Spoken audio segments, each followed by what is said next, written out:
Thanks also to the ranking member for having me here today.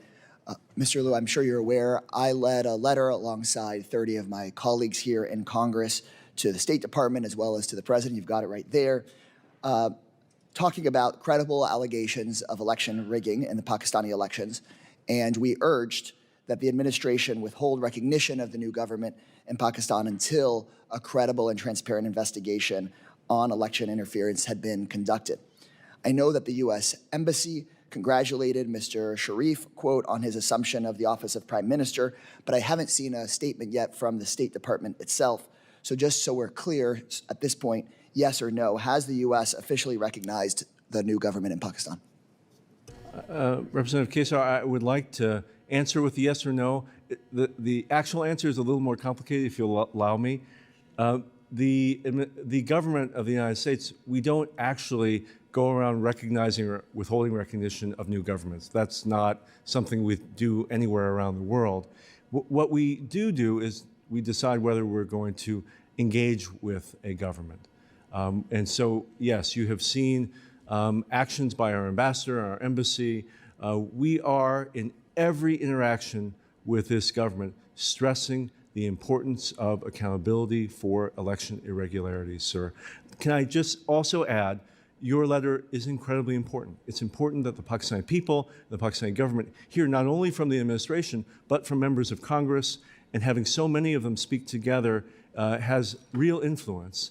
The administration largely agrees with your recommendations. We have done many of the things that you have proposed. We have said publicly and privately that we want to see transparent and credible investigation of election irregularities. We have called for accountability for mass detentions of people in the opposition, and we have said loudly and clearly that military trials for civilians accused of crimes after May 9th is not in keeping with international norms. I appreciate that. And so in other cases, for example, in the case of Venezuela or some other countries where the State Department has spoken out very clearly about election rigging, and we can talk about separately about how it is that we treat those governments or treat those countries, but it seems that when we have had allegations of election rigging, that we've spoken out much more clearly than in this case. And I would urge that we continue to speak with the level of moral clarity that we have in other situations. But I appreciate your recognition and speaking out here today about how it's not okay for us to be having journalists jailed, for Twitter to get shut down, for there to be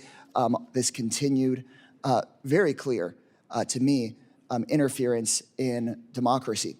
Given the credible allegations of fraud and rigging, what gives you confidence that this government will have the democratic legitimacy necessary, not only for the interests of the Pakistani people, but for the interests of the United States?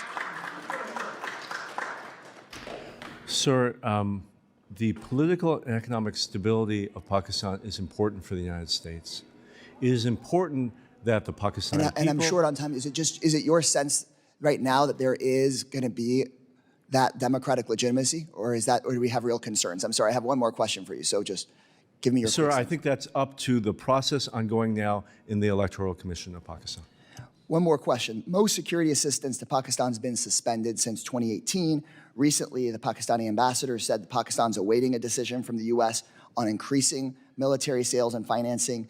Yes or no, are there ongoing conversations about increasing military assistance to Pakistan? No ongoing conversation about large-scale increases, no.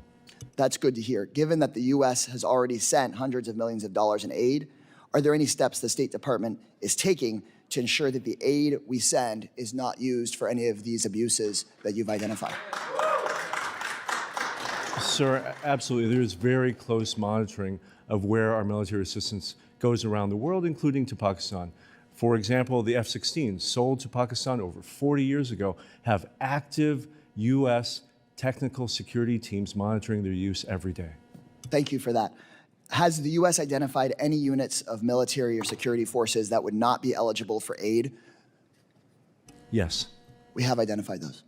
Thank you for your clear answers. Thank you for being here through this hearing, and I hope that we can, after this hearing, continue the work of making sure that we actually fully investigate the election and that we actually make sure people are let out of jail that were put in there that unfairly, because democracy in Pakistan, of course, will serve the people of Pakistan, but it is so clearly in the United States' interest.